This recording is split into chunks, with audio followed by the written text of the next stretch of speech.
இரவில் வெகுநேரம் கழித்து தூங்குவது உடல் நலத்துக்கு தீங்கானது என்று மருத்துவர்கள் எச்சரித்துள்ளனர். கொழுப்பு, சர்க்கரை, தைராய்டு பற்றியெல்லாம் நாம் பேசும் அளவுக்கு கார்டிசால் என்ற ஹார்மோனை பற்றி பேசுவதில்லை.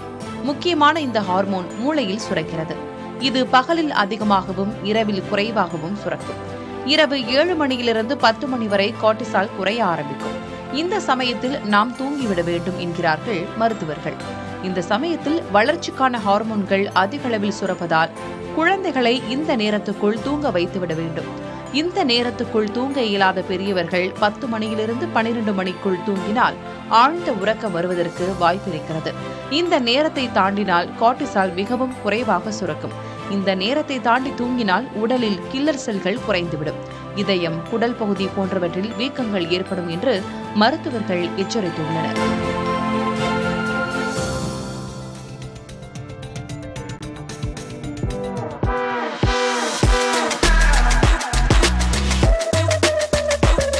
பிரபல உணவு மற்றும் பயண வழிகாட்டியான டேஸ்ட் அட்லாஸ் சமீபத்தில் வெளியிட்ட உலகின் சிறந்த 20 சிக்கன் உணவுகள் பட்டியலில் இந்திய உணவுகள் இடம்பிடித்துள்ளன. இதில் இந்திய மக்களின் மிகவும் விருப்பமான பட்டர் சிக்கன் 4.5 புள்ளிகளுடன் 5வது இடத்தை பிடித்துள்ளது. இதேபோல் 4.4 புள்ளிகளுடன் இந்தியாவின் மற்றொரு உணவான தந்தூரி சிக்கன் 14வது இடத்தை பிடித்திருக்கிறது.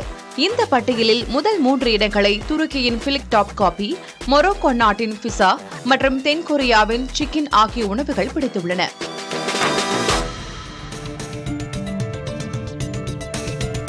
அமேசான் நிறுவனர் ஜெஃப் பெசாஸ் $6.2 பில்லியன் நிதியுதவி பெற்றிருக்கும் புதிய செயற்கை நுண்ணறிவு ஸ்டார்ட் அப் நிறுவனமான ப்ராஜெக்ட் புரோமிதீஸின் இணை தலைமை செயல் அதிகாரியாக பொறுப்பேற்றுள்ளார். கணினிகள், ஆட்டோமொபைல்ஸ் மற்றும் விண்கலன்களுக்கான பொறியியல் மற்றும் உதிரி பணிகளில் உற்பத்தி பணிகளில் AI பயன்படுத்துவதே இந்த நிறுவனத்தின் முக்கிய நோக்கமாகும். ஜூலை 2021 அமேசான் CEO பதவியிலிருந்து விலகிய பிறகு பெசாஸ் நேரடியாக ஒரு நிர்வாக பதவியை ஏற்றுக்கொள்வது இதுவே முதல் முறையாகும். அமெரிக்க பல்கலைக்கழகங்களில் கடந்த ஆண்டில் சேர்ந்த இந்திய மாணவர்களின் எண்ணிக்கை 10% உயர்ந்துள்ளது. 2024-25 கல்வியாண்டில் மொத்தம் 3.6 லட்சத்திற்கும் அதிகமான இந்திய மாணவர்கள் அமெரிக்க பல்கலைக்கழகங்களில் சேர்ந்துள்ளனர். இதன் மூலம் அமெரிக்காவில் உயர்கல்வி கற்கும் வெளிநாட்டவர் எண்ணிக்கையில் இந்தியா தொடர்ந்து முதலிடம் வகிக்கிறது. நீண்ட காலமாக முதலிடத்தில் இருந்த சீனா தற்போது 6ஆம் இடத்துக்கு தள்ளப்பட்டுள்ளது. இந்திய மாணவர்கள் அமெரிக்க பொருளாதாரத்திற்கு மொத்தமாக $14 பில்லியன் பங்களித்துள்ளனர்.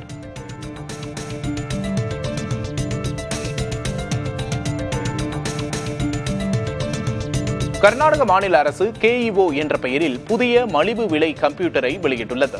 கர்நாடகாவில் டிஜிட்டல் இடைவெளியை குறைக்கும் வகையில் கிராமப்புற மக்கள் மற்றும் மாணவர்களிடம் கொண்டு செல்லும் நோக்கில் இந்த கணினி அறிமுகப்படுத்தப்படுவதாக மாநில முதல்வர் சித்தராமையா தெரிவித்துள்ளார். இதன் விலை 18,999 நிர்ணயம் செய்யப்பட்டுள்ளது. கர்நாடக மாநில மின்னணுவியல் வளர்ச்சிக் கழகமும் தகவல் தொழில்நுட்பத்துறையும் சேர்ந்து இந்த கணினியை உருவாக்கியுள்ளன. இணையம் இல்லாமலேயே AI வேலைகளை செய்யும் வசதி இதில் உள்ளது.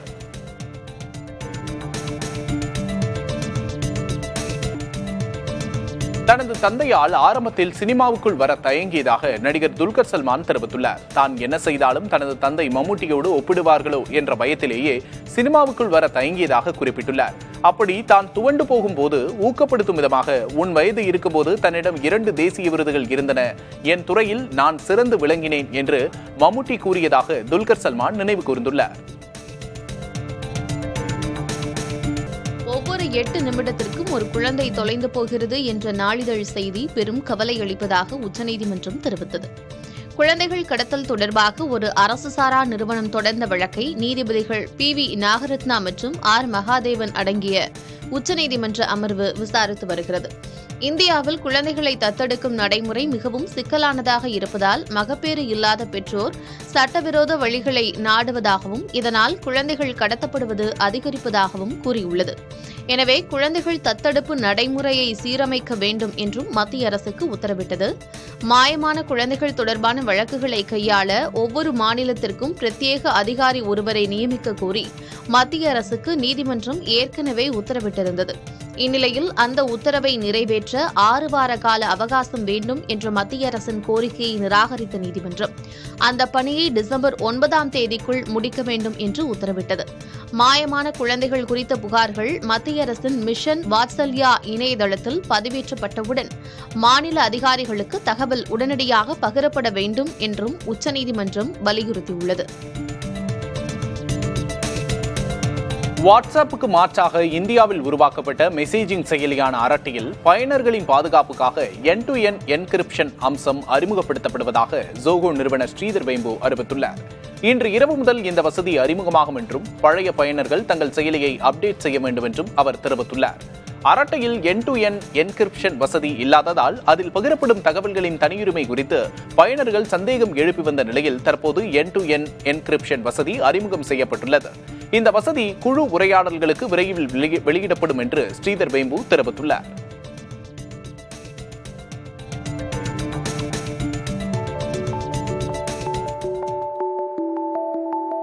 வாட்ஸ்அப்பிற்கு போட்டியாக எக்ஸ் தளத்தில் குறுஞ்செய்தி அனுப்பும் புதிய சேவை அறிமுகம் செய்யப்பட்டுள்ளது.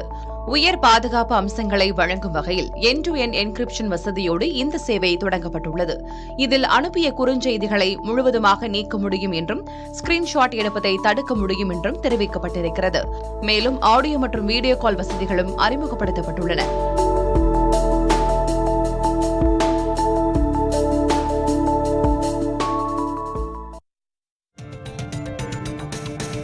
நவம்பர் மாதத்தில் ஆரோக்கியத்தை மேம்படுத்த நாம் அனைவரும் பின்பற்ற வேண்டிய 3 எளிய பழக்கங்களை ஊட்டச்சத்து நிபுணர் ருச்சிதா திவேகர் தெரிவித்துள்ளார். முதலாவதாக வாரத்திற்கு 3 முறை சேனைக்கிழங்கு, கருணைக்கிழங்கு போன்ற கிழங்கு வகைகளை உணவில் சேர்ப்பது நோய் எதிர்ப்பு சக்தி மற்றும் ஹார்மோன் சமநிலைக்கு உதவும் என்று அறிவுறுத்தியுள்ளார். இரவு உணவுக்கு பிறகு 10 முதல் 15 நிமிடங்கள் மெதுவாக உலாவச் செல்வது செரிமானம் மற்றும் நல்ல உறக்கத்தை ஊக்குவிக்கும் என்றும், மூன்றாவதாக தூங்குவதற்கு 30 நிமிடங்களுக்கு முன்பும் தூங்கி எழுந்த பின்பும் டிவி, லேப்டாப், மொபைல் போன் போன்ற ஸ்கிரீன் பயன்பாட்டை தவிர்ப்பது மனதை நிதானப்படுத்தும் என்றும் தெரிவித்துள்ளார்.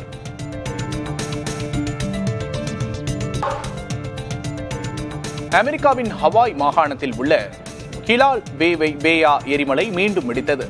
உருகிய லாவா வானத்தை நோக்கி பீரிட்டது. வெடிப்பின் போது லாவா நீரூற்றுகள் 1500 அடி உயரம் வரை எழும்பியது.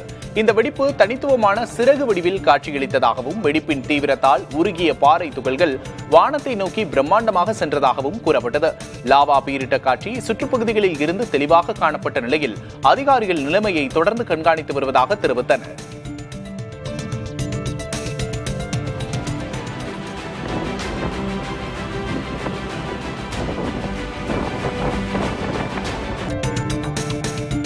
ராமநாதபுரம் மாவட்டம் தொண்டி கடலோர பகுதிகளில் டால்பின்கள் துள்ளி குதித்து விளையாடிய காட்சியை மீனவர்கள் கண்டு ரசித்தனர்.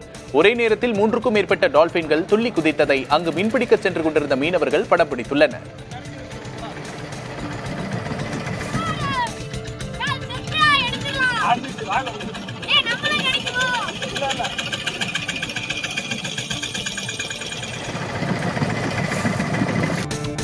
ஆந்திராவின் கடப்பா அருகே பழமையான நாத நாகேஸ்வரர் கோயிலில் பொத்தப்பி சோழர்களின் கல்வெட்டுகள் கண்டறியப்பட்டுள்ளன.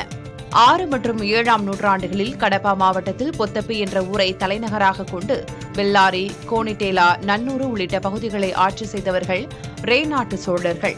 பொத்தப்பியை தலைநகராக கொண்டதால் பொத்தப்பி சோழர்கள் என்றும் சோழர்கள் என்றும் அழைக்கப்பட்டனர். தங்கள் ஆளுகையில் உள்ள ஊர்களில் ஏராளமான கோவில்களை கட்டியதோடு ஏற்கனவே இருந்த கோயில்களில் திருப்பணிகள் செய்தும் அவற்றை பராமரிக்க நிலதானங்களும் செய்துள்ளனர். இந்த குணத்துக்கு ஆதாரமாக தற்போது பெண்ணா நதியின் தீரத்தில் உள்ள புகழ்பெற்ற புஷ்பகிரி நாத நாகேஸ்வரர் கோயிலில் பொத்தப்பி சோழர் கால கல்வெட்டுகளை மத்திய தொல்லியல் துறையினர் கண்டறிந்துள்ளனர். 16 தமிழ் கல்வெட்டுகள் இருந்துள்ளன. இவற்றை படியெடுக்கும் பணியில் வல்லுநர்கள் ஈடுபட்டுள்ளனர். கடலூர், மயிலாடுதுறை ஆகிய 2 மாவட்டங்களிலும் நாளை கனமழை பெய்ய வாய்ப்புள்ளதாக வானிலை ஆய்வு மையம் தெரிவித்துள்ளது. இதேபோல் வியாழக்கிழமையன்றும் இவ்விரு மாவட்டங்களில் கனமழை தொடரும் என்று தெரிவிக்கப்பட்டுள்ளது. 21ஆம் தேதியன்று கடலூர், மயிலாடுதுறை, நாகை, ராமநாதபுரம், தூத்துக்குடி, நெல்லை, கன்னியாகுமரி ஆகிய மாவட்டங்களிலும் காரைக்காலிலும் கனமழை பெய்யக்கூடும் என வானிலை ஆய்வு மையம் தெரிவித்துள்ளது.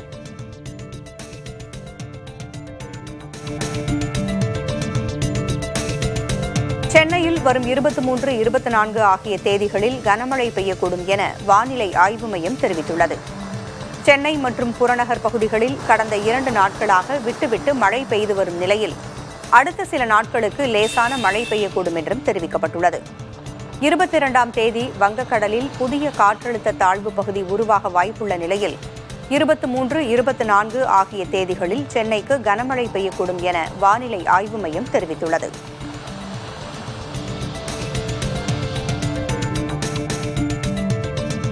வங்கக்கடலில் உருவாகும் புதிய காற்றழுத்த தாழ்வு பகுதி வலுப்பெற்று புயலாக மாறும் என வானிலை ஆய்வு மையம் கணித்துள்ளது. வரும் 22ஆம் தேதி தென்கிழக்கு வங்கக்கடல் பகுதியில் குறைந்த காற்றழுத்த தாழ்வு பகுதி உருவாக வாய்ப்புள்ளதாக தெரிவிக்கப்பட்டிருந்தது. இந்த காற்றழுத்த தாழ்வு பகுதி மேற்கு வடமேற்கு திசை நோக்கி நகர்ந்து ஆழ்ந்த காற்றழுத்த தாழ்வு பகுதியாக மேலும் வலுப்பெறும் என்று தெரிவிக்கப்பட்டுள்ளது. தொடர்ந்து காற்றழுத்த தாழ்வு மண்டலமாக மேலும் வலுவடைவதற்கான சாதகமான சூழல் நிலவுவதாக வானிலை ஆய்வு மையம் தெரிவித்துள்ளது.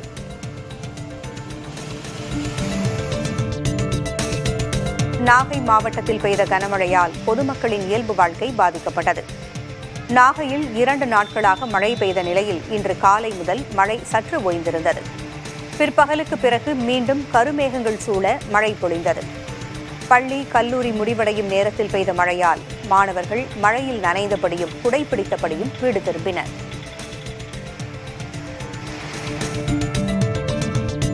நாகை மாவட்டத்தில் பெய்த கனமழையால் நடவு செய்யப்பட்ட சம்பா தாழடி பயிர்கள் மழைநீரில் மூழ்கின.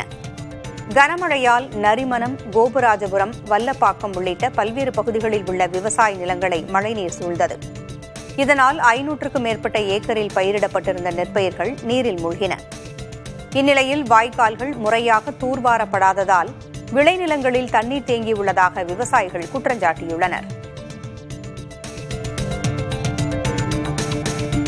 திருவாரூர் மாவட்டம் நன்னிலம் வட்டத்தில் 500 ஏக்கர் சம்பா மற்றும் தாழடி செய்யப்பட்ட இளம் பயிர்கள் நீரில் மூழ்கி பாதிக்கப்பட்டுள்ளன.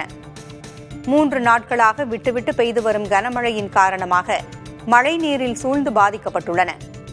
வாஞ்சி ஆற்றை முறையாக தூர்வாரப்படாததால் வயல்வெளிகளில் தண்ணீர் தேங்கியதால் விவசாயிகள் குற்றஞ்சாட்டுகின்றனர்.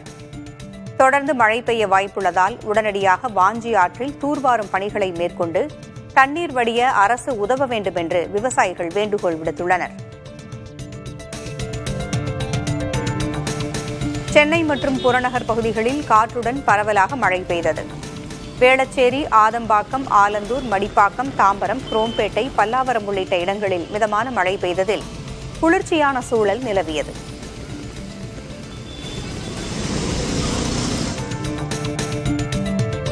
சென்னை பெரம்பூரில் பெய்த கனமழையால் தெருக்களில் மழைநீர் தேங்கியது.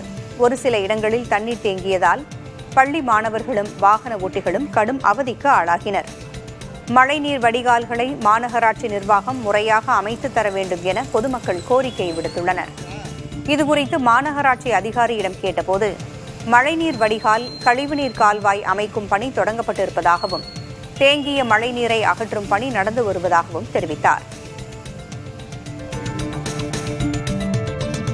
திருவண்ணாமலை, வேங்கிக்கால், அடி அண்ணாமலை, நல்லவன்பாளையம், ஏந்தல், இனாம் காரியந்தல், கச்சிராப்பட்டு, கீக்களூர் உட்பட பல்வேறு இடங்களில் பரவலாக கனமழை பெய்தது.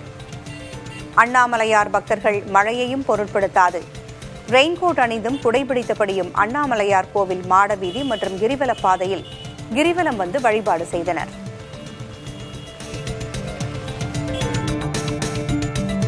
திருப்பத்தூர் மாவட்டம் ஆம்பூர், ஆலாங்குப்பம், விண்ணமங்கலம், பெரியாங்குப்பம், சோலூர், மின்னூர், குமாரமங்கலம், கீழ்மிட்டாளம், வீராங்குப்பம் உள்ளிட்ட பகுதிகளில் பரவலாக பலத்த மழை பெய்தது. இதேபோல் வாணியம்பாடி மற்றும் அதன் சுற்றுவட்டார பகுதிகளிலும் பரவலாக கனமழை பெய்தது. இதனால் சாலைகளில் மழைநீர் பெருக்கெடுத்து ஓடியது.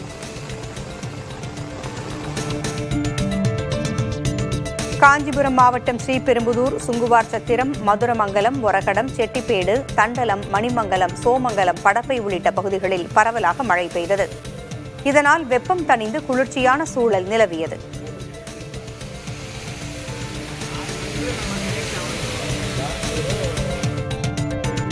சேலம் மாவட்டம் ஆத்தூர் மற்றும் அதன் சுற்றுவட்டார பகுதிகளில் வானம் மேகமூட்டத்தோடு காணப்பட்ட நிலையில் திடீரென பலத்த மழை பெய்தது.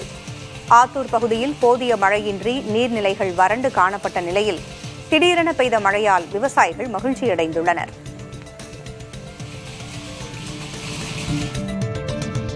திருப்பூர் மாவட்டம் உடுமலைப்பேட்டை மற்றும் மடத்துக்குளம் சுற்றுவட்டார பகுதிகளில் பரவலாக மழை பெய்ததில் தாழ்வான சில இடங்களில் மழைநீர் தேங்கியது. சாலை ஓர வியாபாரிகள், தள்ளுவண்டிகளில் விற்பனை செய்யும் சிறு வியாபாரிகள் மழை காரணமாக பாதிப்படைந்தனர்.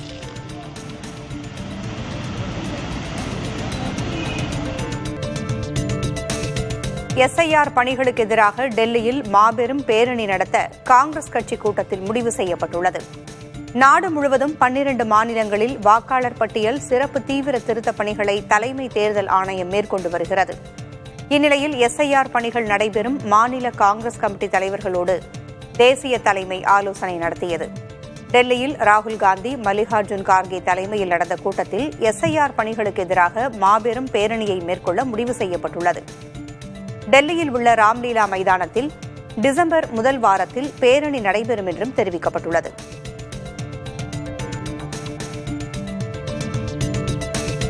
கேரளாவில் தேர்தல் ஆணையத்தின் சிறப்பு தீவிர வாக்காளர் பட்டியல் திருத்த பணியை டிசம்பரில் நடைபெறவுள்ள உள்ளாட்சி தேர்தல்கள் முடியும் வரை ஒத்திவைக்க கோரி கேரள அரசு உச்சநீதிமன்றத்தை நாடியுள்ளது. உள்ளாட்சி தேர்தலுக்கு 1.76 லட்சம் அரசு பணியாளர்கள் மற்றும் 68,000 காவல் மற்றும் பாதுகாப்பு பணியாளர்கள் தேவைப்படும் நிலையில் எஸ்ஐஆர் பணிகளுக்கு கூடுதலாக 25,668 பணியாளர்கள் தேவைப்படுவதாக கேரள அரசு கூறியுள்ளது. இரு பணிகளையும் செய்ய பயிற்சி பெற்ற பணியாளர்களை ஒரே நேரத்தில் பயன்படுத்த முடியாது என்றும், இதனால் வழக்கமான நிர்வாகப் பணிகள் ஸ்தம்பிக்க வாய்ப்புள்ளதாகவும் கேரளா தெரிவித்துள்ளது.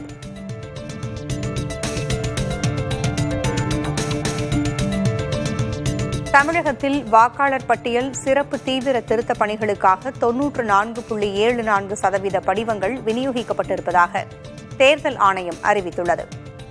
தமிழகம், கேரளா உள்ளிட்ட 12 மாநிலங்களில் வாக்காளர் பட்டியல் சிறப்பு தீவிர திருத்த பணிகள் நடைபெற்று வருவதால் வாக்காளர்களுக்கு அது தொடர்பான படிவங்கள் விநியோகிக்கப்பட்டு வருகின்றன. இந்நிலையில் தமிழகத்தில் இதுவரை 6,07,41,484 வாக்காளர்களுக்கு படிவங்கள் வழங்கப்பட்டிருப்பதாக தேர்தல் ஆணையம் தெரிவித்துள்ளது. மதுரையில் அமைச்சர் மூர்த்தி நடத்திய திமுக பூத் கமிட்டி முகவர்கள் ஆலோசனைக் கூட்டத்தில் மாவட்ட தேர்தல் அதிகாரியான மதுரை ஆட்சியரும் கலந்து கொண்டதாக அதிமுக குற்றஞ்சாட்டியுள்ளது. மதுரை எல்லிஸ் நகரில் நடந்த அதிமுக பூத் முகவர்கள் ஆலோசனைக் கூட்டத்தில் பேசிய அதிமுக அமைப்பு செயலாளரும் சட்டமன்ற உறுப்பினருமான ராஜன் செல்லப்பா, திமுக பாக முகவர்கள் கூட்டத்தில் மதுரை கலெக்டர் பிரவீன்குமார் பங்கேற்றது உண்மை என்றால் அடுத்து அதிமுக நடத்தும் பாக முகவர்கள் கூட்டத்திலும் பங்கேற்க கலெக்டருக்கு அழைப்பு விடுப்போம் என்றார். கூட்டத்தில் மேலூர் சட்டமன்ற உறுப்பினர் பெரியபுள்ளான் பேசுகையில், வாக்காளர் பட்டியல் சிறப்பு தீவிர திருத்தத்தில் திமுக தில்லுமுள்ளு செய்யும் என்பதால் மத்திய அரசு திமுக ஆட்சியை கலைத்துவிட்டு ஆளுநர் ஆட்சியை கொண்டு வர வேண்டும் என்று கோரிக்கை விடுத்தார். இந்த திமுக இன்னைக்கு ஆட்சி அதிகாரத்தை இந்த மாதிரி இது பண்றதுக்கு இந்த மத்திய அரசு என்ன செஞ்சிருக்கணும்னா, அன்னைக்கு ஒரு இந்த வாக்காளர் சிறப்பு தீர்மானத்தை நடத்த போறோம்ன்றத இந்த திமுக தில்லுமுல்லாம் பண்ண அப்படின்றத அன்னைக்கே இந்த ஆட்சியை கலைச்சிருக்கலாம். கலைச்சிட்டு கவர்னர் ஆட்சியை கொண்டு வந்திருந்தா இன்னைக்கு எந்த அதிகாரியும் திமுக காரர்களுக்கு பயப்பட மாட்டாங்க. ஏன்னா திமுக ஆட்சியை கலைச்சா தமிழக மக்கள்கிட்ட என்னைக்கு அனுதாபமே வராது. ஏற்கனவே 2 தடவை கலைச்சு திரும்பி திமுக ஆட்சிக்கே வந்ததில்லை.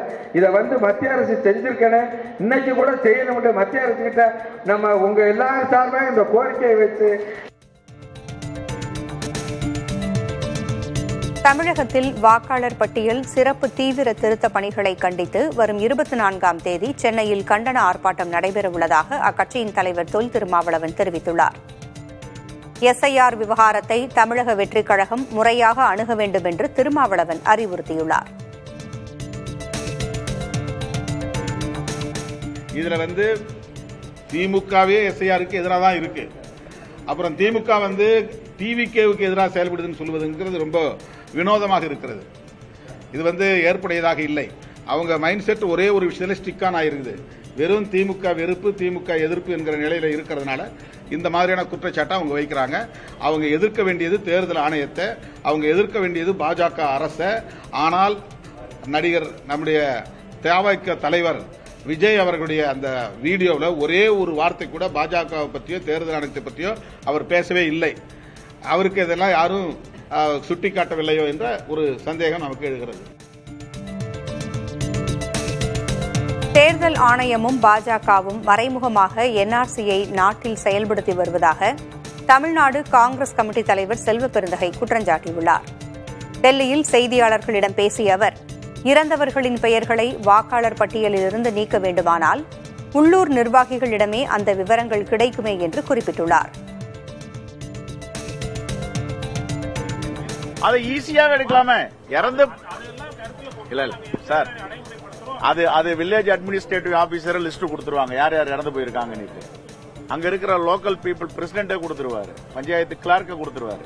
ஆனா இதுல ஒரு காலம் கேட்கறாங்க, கடந்த 2005 நடந்த SIR உங்க உறவினர் பேர் என்ன டீட்டெயில் கேட்கறேன், யாரு கொடுக்க முடியும்? படித்த பட்டதாரிகளை திணறாங்க அதை ஃபில்அப் பண்றதுக்கு. ஆகையால மக்களை வருத்தெடுக்க வேண்டும், துன்புறுத்த வேண்டும், சங்கடத்துக்கு உள்ளாக்க வேண்டும் என்றுதான் இந்த SIR கொண்டு வந்தது. அரசு ஊழியர்கள், வருவாய்த்துறை ஊழியர்கள் பணிகளை புறக்கணித்திருப்பதால் பொதுமக்கள் பாதிக்கப்பட்டிருப்பதாக அமமுக பொதுச் செயலர் டிடிவி தினகரன் குற்றஞ்சாட்டியுள்ளார். பழைய ஓய்வூதிய திட்டத்தை அமல்படுத்த கோரி ஜாக்டோ ஜியோ சங்கத்தினர் வேலைநிறுத்தத்தில் ஈடுபட்டிருப்பதோடு அதிக பணிச்சுமை காரணமாக வாக்காளர் பட்டியல் திருத்தப் பணிகளை வருவாய்த்துறை ஊழியர்களும் புறக்கணித்திருப்பதாக அவர் குறிப்பிட்டுள்ளார். இதன் விளைவாக அரசின் அன்றாட சேவைகளை பெறுவதிலும் வாக்காளர் பட்டியல் திருத்தப் பணிகளிலும் பொதுமக்களுக்கு கடுமையான பாதிப்பு ஏற்பட்டிருப்பதாக தினகரன் குறிப்பிட்டுள்ளார். எனவே அரசு ஊழியர்களின் கோரிக்கை தொடர்பாக தமிழக அரசு நடவடிக்கை எடுக்க வேண்டும் என்றும் தினகரன் வலியுறுத்தியுள்ளார்.